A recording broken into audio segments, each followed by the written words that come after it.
So one of the best tools that we have to assess posture and joint mobility is going to be the overhead squat.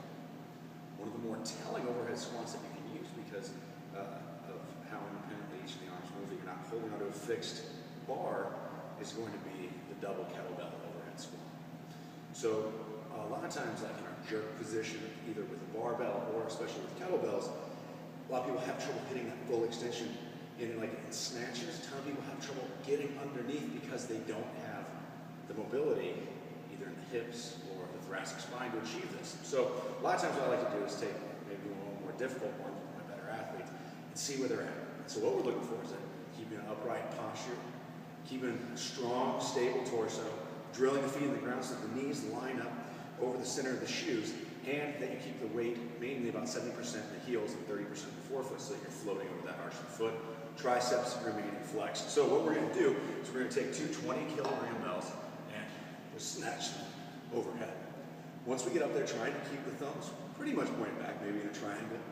Punch through, keeping strong shoulders, and sit down into a squat.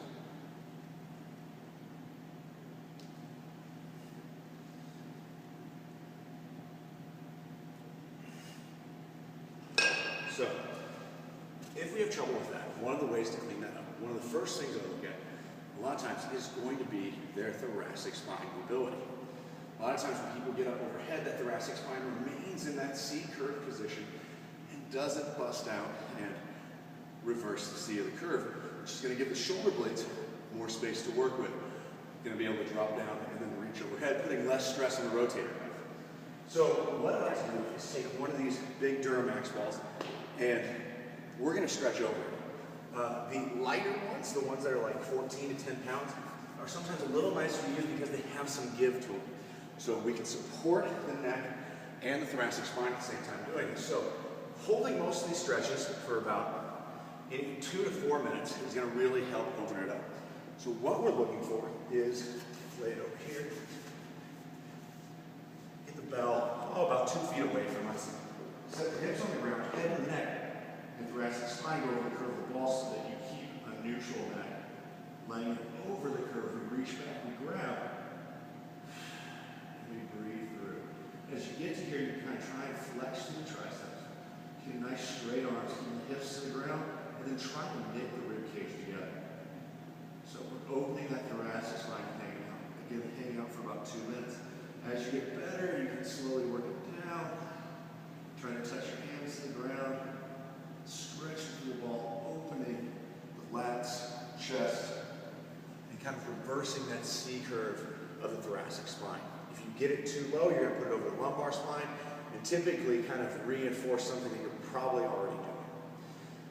The next thing is just basic hip mobility. So a lot of times we just don't sit in that squat long enough. So starting off, feet exactly just outside hip width. We're going to hinge the hips back, drill the feet into the ground, and then set ourselves down. We can start off by holding the bell, trying to pull the chest through, and drop the shoulder blades out of the ears, sitting into a nice deep squat. Now, if you have that down, you can practice just sitting here. And again, you want to practice screwing your feet into the ground and keeping a 70-30 weight distribution. A lot of times you'll see people sit back in the heels, which is good, but you want to learn to float over that arch. So this will make, basically, you'll start working your ankles a little more, and you'll start basically building that arch of the foot and stacking yourself so that you are sitting in the correct postural position. Hanging out again, working up for, if you really get ambitious, maybe 10 minutes, but sitting here and forcing yourself to sit here, working in small chunks, maybe start off with 2, working up to 4 minutes, and this will really open up those hips, kind of improve overall knee health, things like that. The final one is a lot of people have a lot of trouble just having really tight adductors. So this one I do suggest trying to sit in for about 4 minutes. We're going to get ourselves so that our hips are up against the wall, butt touching, chin lightly tucked. We start off and we open the legs as far as we can, and then once we get down with the quads flexed, we're going to turn the toes down, really opening the hips and setting into this for about 4 minutes. Just breathe through it nice and smooth. And again, just trying to work it deeper and deeper.